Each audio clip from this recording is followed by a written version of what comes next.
No, no, no, no, no, no, no, no, no. That's barrier turbo.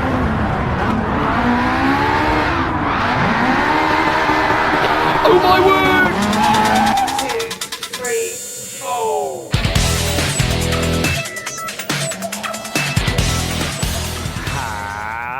Hello guys, Turbocharged 51 over here. I hope you're having a splendid day wherever you are in the world. Welcome back to the channel and welcome back to season 2, episode 2. That's a lot of twos in one sentence of building the ultimate track toy. And today again, we're going Japanese and we're going 4-wheel drive, but we're going a little bit more classic than back in season 1. And this time it's not a hatchback. This time it's a car that was king of the rally stages at the peak of its career. And guys, today's car is the Mitsubishi Evo 4. So, yes, Evo 4. Evo 4 GSR from 1998, if I'm not mistaken. There we go. So, is it Evo 4 or Evo 5? I'm not sure. Sorry guys, the Evos look so like similar, especially the early Evos, that I can't always make them out. But a Evo 5, sorry, Evo 5, but this is not the one that we will be driving. Here is the one that we will be driving. And again, I kitted out the paint job so good. She looks so damn good. Look at that, look at that.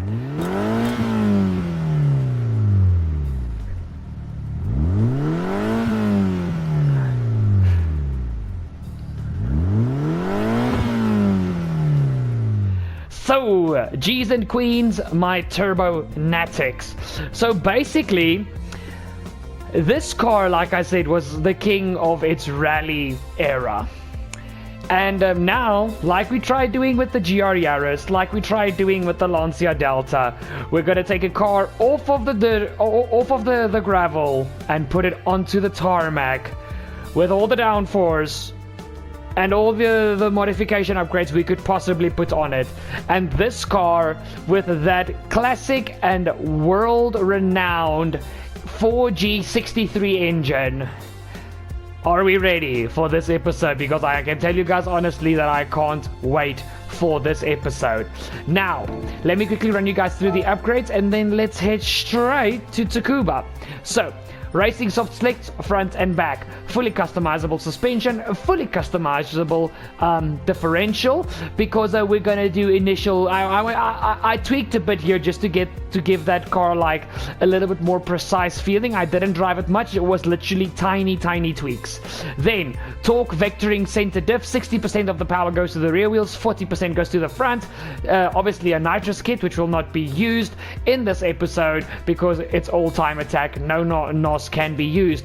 Fully customizable racing transmission, fully customizable ECU. Front and rear has got downforce, obviously extra downforce, 100 points of downforce on the front, 260 on the rear. High RPM turbo with an anti-lag system set to strong. Racing intercooler, racing air cleaner, racing exhaust manifold, racing brake system with slotted discs, racing brake pads, and then we've got stage 1, 2, and 3 weight reduction, racing crankshaft, titanium connecting rods and pistons, high lift camshaft, polished ports, engine balanced tuning. We stroked it up, we bored it up. It's got a carbon fiber prop shaft, a racing clutch and flywheel, and that is this Evo 5 GSR. Guys, this is honestly one of my favorite. I know I just said that I can't always make out the Evos from one another, but this specific car, the GSR, is a car that I've got that literally pops up on my social media always. This car and any Evo 8 and Evo 9 I am an absolute sucker for, and then after those three it has to be probably the Evo 4 and then the Evo 7 and the Evo 6. Point being, I know them decently, but with that being said, we need to see if it performs decently as we head to Tsuba. So we're back at Tsuba, and unlike the previous episode where we took the Beamer home at for the second track, we are taking the Mitsubishi home for the first challenge of this series. Now guys, thanks to the last episode, you guys said that I should keep all the results of all the seasons to come so that we can match up all the cars that are going to run in this series before the epic Season 5 comes around. So, Season 2, obviously, from now on, this car is going to be compared to the other cars in this series, no longer Season 1. So we're going to compare it to the M3 E46 from 2003. So currently, it's got a 54.0 to beat. And just for a little bit of a reference, the previous four-wheel drive Japanese car that we drove currently sits third on this timing chart. But without further ado, let's get straight into throwing this Mitsubishi all around the track. And one thing that I forgot to mention in the opening of the video, it's over 550 horsepower and it weighs just over a ton. This is gonna be good. Let's get straight into it.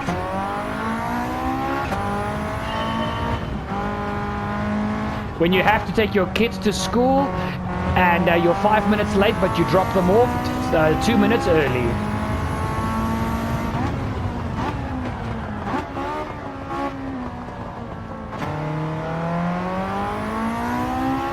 Oh wow, these first 3 gears are just... Oh, that's a bit deep. You can feel that it's a four-door family saloon. But again, when your kids are 5 minutes late, but you drop them off 2 minutes early. Come on.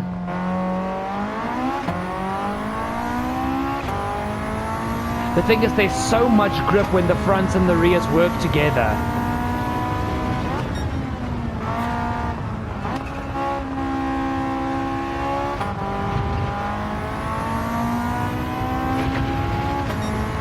.53.2, the Beamer has already been sat down.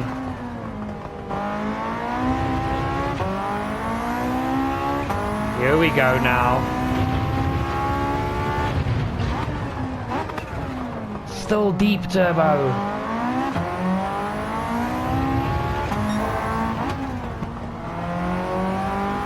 I double short shifted there because I knew I was gonna understeer wide.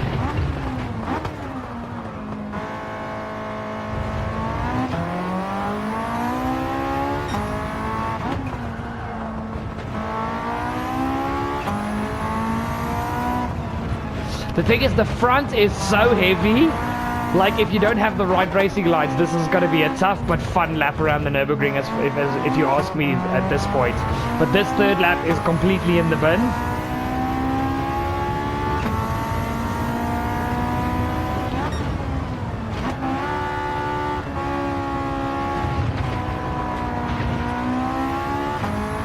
Okay, now let's go.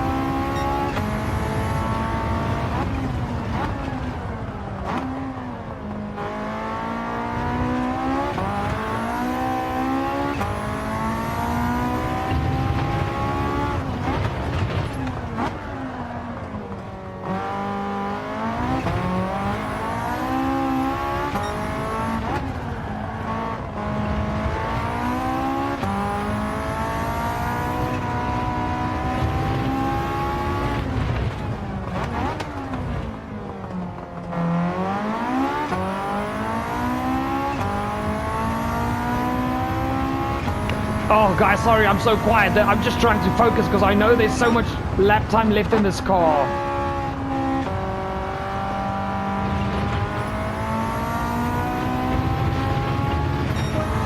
Slight improvement. Can it go even faster on its on this last lap? Here we go.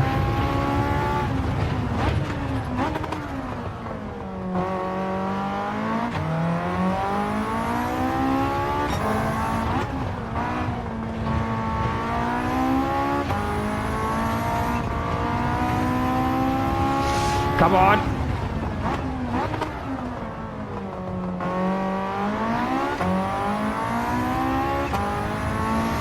Damn it, man. This car is such a pleasure to drive, man.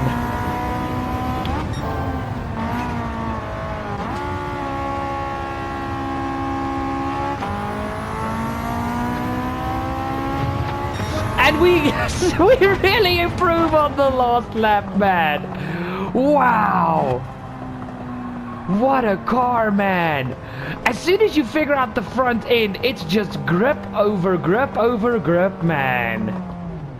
I quickly just want to see, for curiosity's sake, how quickly this thing launches. Like, seriously. A little bit of wheel spin, but it almost does 100 kilometers an hour in first gear. This thing would be a quarter-mile menace, man.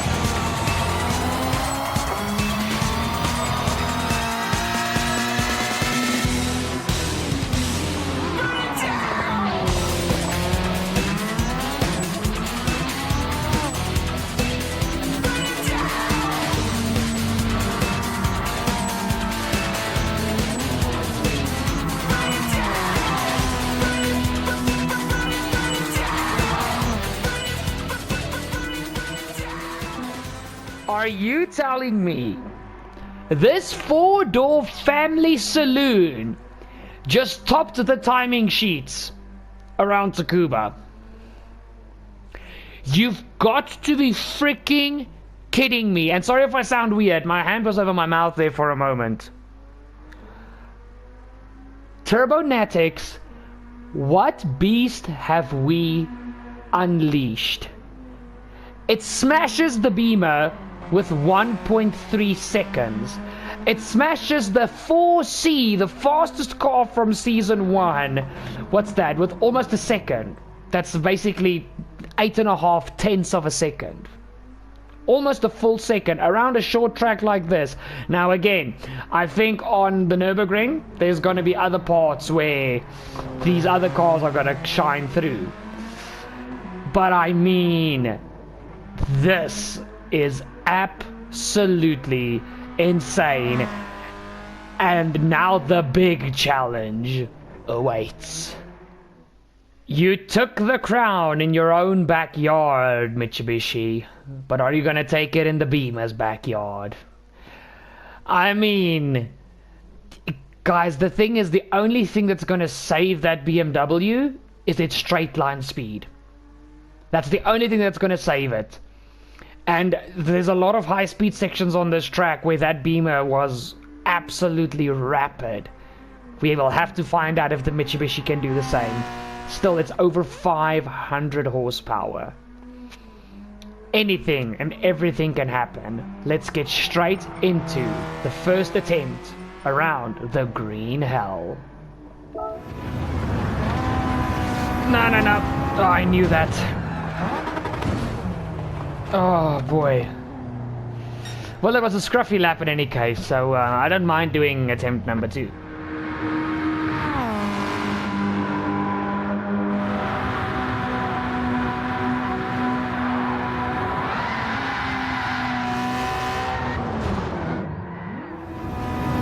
This thing is not lazy in a straight line. It's actually a bit too fast if you ask me. Oh no!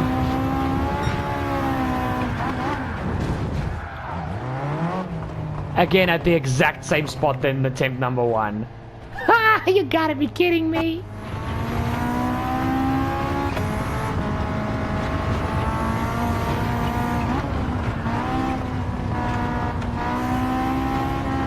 No. That's barrier turbo.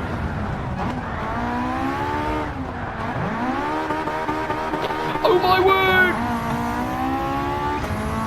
Oh, never mind, then I go off track again. Sorry guys, I can't do that. That's just fair to the car. But that had to look epic though.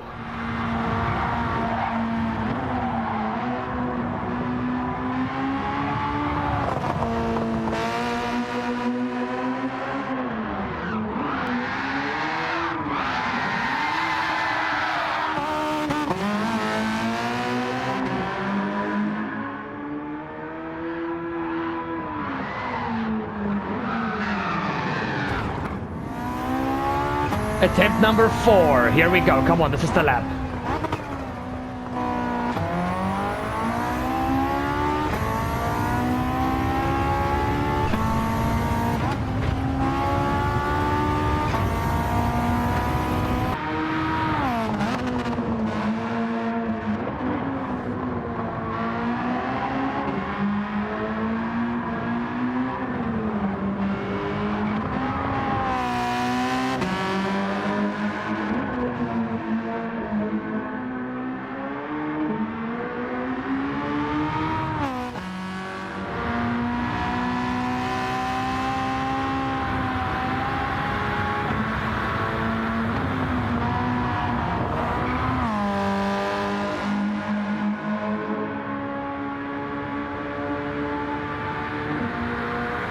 Through there.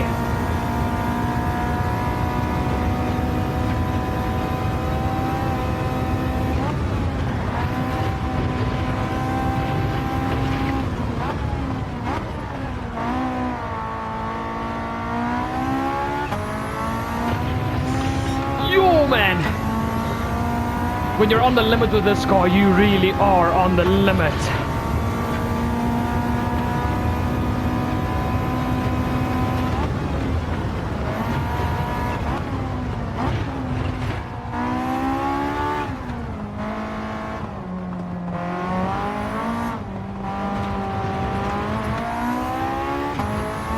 Could have been a bit early on the power there, but not by much though. Hello Red Bull Tree, how's it bloomin', buddy?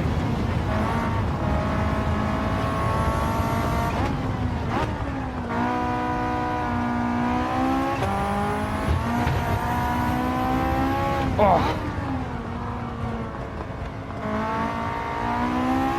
Completely missed the apex, but it's all good. You can hit curbs with this car, but you need to be very careful because if they bounce you enough, you are just gone. You're a sitting duck. You're just a passenger, basically. Our epic corner. That's how it should have looked.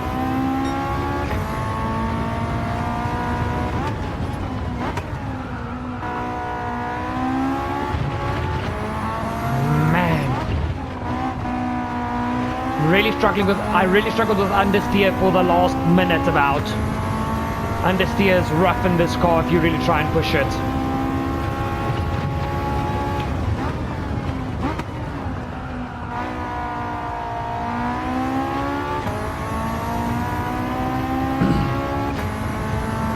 Could have been on the power earlier.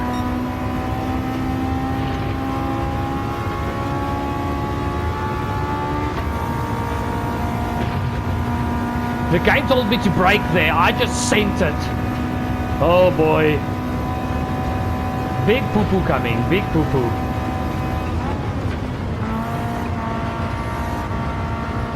Oh!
Oh man, I have to stick with it, guys. I have to stick with it. That was...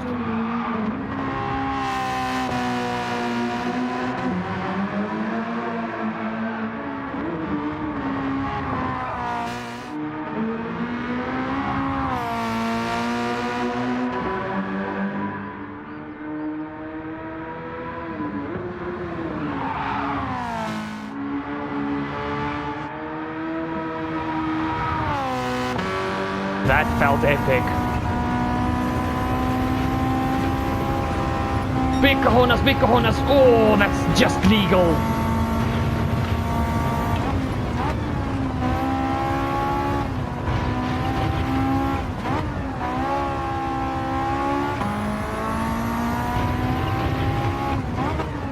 Second carousel. Oh, I missed the apex of the carousel, but it's fine. Woohoo!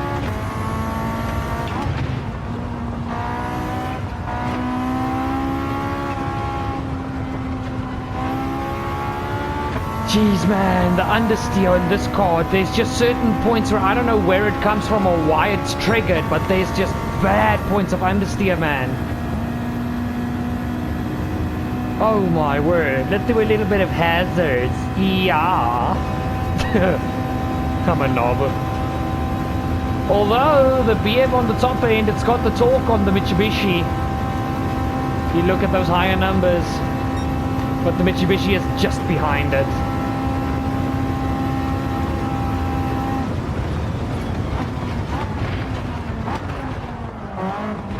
Don't know how I made that corner.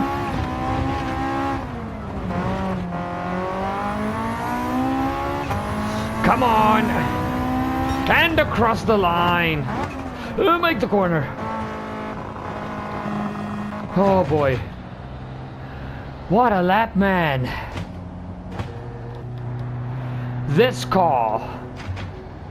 There's so much time left in this lap, but I could just not for the life of me, even in 4 attempts, figure out how to cope with the understeer. It's got big capability, but it needs a lot, and I mean a lot of attention, this car. But still, this was a lot of fun, but a bit more sweaty than fun. And we all know this series is dedicated to which is the most fun, not just the fastest track toy. Let's get right into checking the times, and then it's time for the ratings! And as the series progresses, it keeps showing that the track you take the car to has a massive effect. A short, less complex track like Tsuba, a 4-wheel drive animal like this is damn fast. But take it to a much larger, much more complex track like the Nürburgring, and there's a big difference in stories. Guys, I mean, come on. The Mitsubishi is closer to the Beamer around the Nürburgring than it is to Tsuba. Yes, the seconds are less around Tsuba, but if you factor in the different sizes of the two tracks, technically the Beamer is closer to the Mitsubishi around the Nürburgring. And the Mitsubishi couldn't beat the Alpha. It trashed the Alpha around Tsuba, but not around the Nürburgring, where there's so many more different types of corners and different levels of complexity. And I'm going to be honest with you guys, I couldn't figure out this car's understeer. Not for the life of me could I figure out this car's understeer. It's got a high capability factor, and like I said in the BMW episode, it can beat the Alpha. It definitely can. But what I want to add to this car, and actually I want to add it to the Beamer's video as well, you're gonna, on base setup, without going into in-depth tuning, the boring thing to do, they won't beat the Alpha. But if you take those 3 cars, you really put time into them, you really put effort into them, and you really properly tune them, I reckon the Beamer and the Mitsubishi will be faster than the Alpha 4C. But we're done now with the Season 1 cars. Let's get into the Season 2 cars, and let's compare this Mitsubishi to the BMW and actually see the most important thing. Which car was more fun to drive around the Nürburgring? Let's get to the ratings. Okie dokie are the frickin' chokey. Now guys, one thing that I'm going to mention from the start, this car and the Beamer are very close to each other on the scoreboard. Cornering speed, this car is definitely faster than the BMW. Not by much, but it's very clear that it's got the edge. And in straight line speed, that is more what we base the speed rating about, is the straight line speed. And I honestly can't tell you guys which is faster, this or the Beamer. In the higher numbers, the BMW feels faster because it's got more torque. But getting to that higher number, this feels faster. This car feels faster acceleration-wise, but the Beamer just has that top-end grunt towards it. And even on the top end, there's not much big of a difference. I just think this car will get there a slight bit faster. But does a slight bit mean that I can score it higher? And in my personal opinion, I don't think so. I honestly think speed, it's nearly identical to the BMW. And that is why I gave it the exact same rating. I gave it an 8 out of 10 for speed. And I don't have anything more to say about that. It's damn fast, and it was an absolute pleasure to get this thing on the straights and just gun it. Oh man, it felt good. And I have to be honest, this car sounded absolutely amazing. 4G63 high revving power. I mean, there's some of these engines in real life that are not normally aspirated, that are turbocharged, that rev over 11,000 RPM out of a 4-cylinder. That is absolutely insane. I adore the 4G63 engine. They sound good. They go like absolute hell, and they can be absolutely abused, and they at the end of the day, it will still last longer than you. That is how tough these engines are in real life.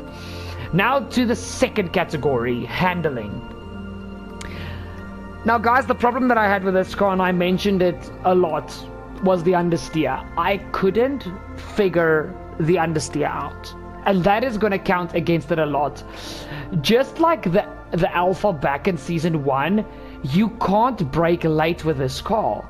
If you brake later than what you should, you just get washed with understeer. And even when you brake at the right time, there's still a factor of understeer, and then the car, it struggles to hit those tight and very critical apexes. Some corners where I think I lost out the most time on the Alpha was literally the 2 or 3 corners where the Alpha, I knew it was going to hit the apex no matter how I entered the corner, and this car just couldn't. It just couldn't. And unfortunately, that's going to count against it. But on the flip side, when this car hooked, when the front end actually bit in, and I could, because it's 4-wheel drive, I could just put my foot down. And unlike in season 1, where the other 4-wheel drive Japanese car we drove was the GR Yaris, which was a hatchback, this car, because it's so much larger, it's longer, it's got a longer wheelbase, there's just so much more grip when you put your foot down. If the front's there and you put your foot down, there's like a 5% chance of the rear stepping out. If you don't put a wheel on the grass or hit a very high curb, you're stable on the rear. Don't worry about the rear. Just make sure that front is in control. And some of the corners that I got exits out of, it literally, it had a pocket rocket feeling. But then because of its sheer grunt and speed, it's just like, okay, this is not a pocket rocket. This is an untamed animal. And that is where this car gained so much time, were those corners where I could just be on the throttle so early, the front bit, no problems on the rear, and then you come out of the corner and it's it's a long stretch of high speed. That is where this car absolutely ate the time for breakfast. And that is what gave it the edge over the BMW.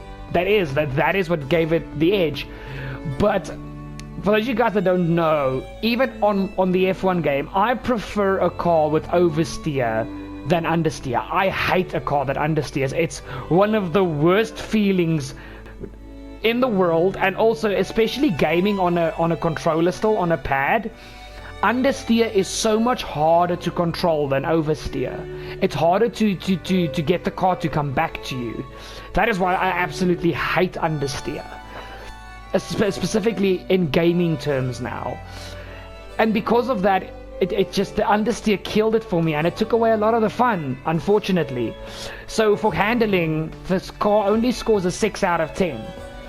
Not a bad score, but if that understeer can be controlled and managed with the proper tuning, this car does have the possibility, does have the capability to be more fun than, well, to have better handling, to have better handling than the BMW, but at this stage it just doesn't. The base, just slap all the downforce and the upgrades and the power and everything onto it, it doesn't handle better than the E46. Third category, capability. Now this is where this car is gonna shine. It's already so stupidly fast, but there is so much potential if you go into the tuning. There is so much potential if someone puts a lot of hours into the tuning, into figuring out the car, into the Nürburgring. If you figure this damn car out, you are going to strap wings to all four doors, and you're literally gonna have a little intercom, and you're gonna say, prepare for takeoff, landing when I feel like it. That is it. It is so fast already, and you just need someone that's gonna slap it on the nose and be like, no, you're not in control, I'm in control, let's get this. And for that, I've given capability a 9 out of 10. And I honestly think that is the levels of capability this car has. In my hands, if I put the time into it, and in someone a lot quicker, a lot more capable than myself, this car will fly. It just will. It will fly. And that is why I give it a 9 out of 10 for capability. And last and most important, and I'm gonna sound like a broken record, but that is the main thing that killed the fun factor: the understeer. Guys, and this is a lot down to personal preference again. For those of you guys that prefer understeer to oversteer, you might absolutely love this car and hate the BMW. But I like a car that's twitchy on the rear, because you can use oversteer more to your advantage when it comes to track time. If you use it correctly, you can actually carry momentum and gain a bit of time. It's not going to be a lot, but you can use it as an advantage. When understeer, you just can't. Nothing you can do with understeer is going to help you. You're just going to turn and the car's going to keep going straight. And this car, where the BMW had a problem in the slow speed corners because of its weight, this car doesn't weigh as much. This car had a problem in the high speed corners, and there's a lot of them on the Nürburgring. And it really took away from the fun factor. But other than that, I don't have anything bad to say about this car. There's maybe one small point where the car, the base setup is a bit stiff for this car. So at some parts of the Nürburgring, the car really bounces. And I'm not talking about the curbs. I'm talking about just the track itself being uneven. This car liked to bounce, but it was very easy to control. It wasn't like a big problem. But that is sorted out with literally 2 or 3 tweaks on the suspension. But back to the matter at hand, the understeer ruined it for me, to a big degree. And for that, I can only rate the Mitsubishi at a 6.5 out of 10. That gives it a total of 29.5 out of 40, which is an average of 7.375 out of 10. And it gave it a damn good go, but the Mitsubishi is not our new leader on the leaderboard. The E46 M3 stays at the top, and the Mitsubishi slots into P2. But I mean, guys, just look on your screen. The difference between them is a 7.5 out of 10 and a 7.375. It's less than 0.2. It's less than 0.15 away from each other. If you want to be very technical, it's 0.125 difference between the two cars. Fun-wise, I would take the Beamer. If I'm chasing lap time, I would take the Mitsubishi. Honest truth. The only thing is the Mitsubishi is going to take a lot more TLC. And I remember in the BMW episode, I talked a lot about if you really want to make that car fly, you are going to have to put a lot of time into it. With this car, at least double that time. If you really want to make it go quick, fast. You need to double that time, yes. But guys, with that being said, that has been this episode. And guys, I'm so excited for episode 3. Episode 3 is one of my favorite cars. Like, I'm not going to give anything away, but it's like, I'll give away one thing. It's one of my favorite front-wheel drive cars ever built. I can't wait to see what happens in episode 3. But other than that, with that being said, if you want to see episode 3, which will be releasing in the next few days, make sure to hit the subscribe down below if you are not yet subscribed. And don't forget to ding that bell to never miss a future short video or live stream here on TurboFox Racers. Guys, make sure to go check out the 2 top links in the description down below. The link towards the playlist for the brand new F1 24 career mode is right down there. And it'll also take you to the F1 24 playlist where my live streams and everything that I do on F1 24 is there as well, and also the new content page on Facebook. Make sure to go give us a follow and give us a thumbs up over there as well. Share it with your friends. I really highly appreciate it. And finally, if you've made it to this part of the video and you haven't liked it yet, what are you doing? Hit the like. And make sure to keep on hitting the likes on every single piece of content you watch. Guys, you guys have been amazing. Thank you so much for watching. Thank you so much for staying till the end. Remember, your mind is to be stronger than your feelings. I love you guys, and I'll see you guys in whatever piece of content comes next. Cheers!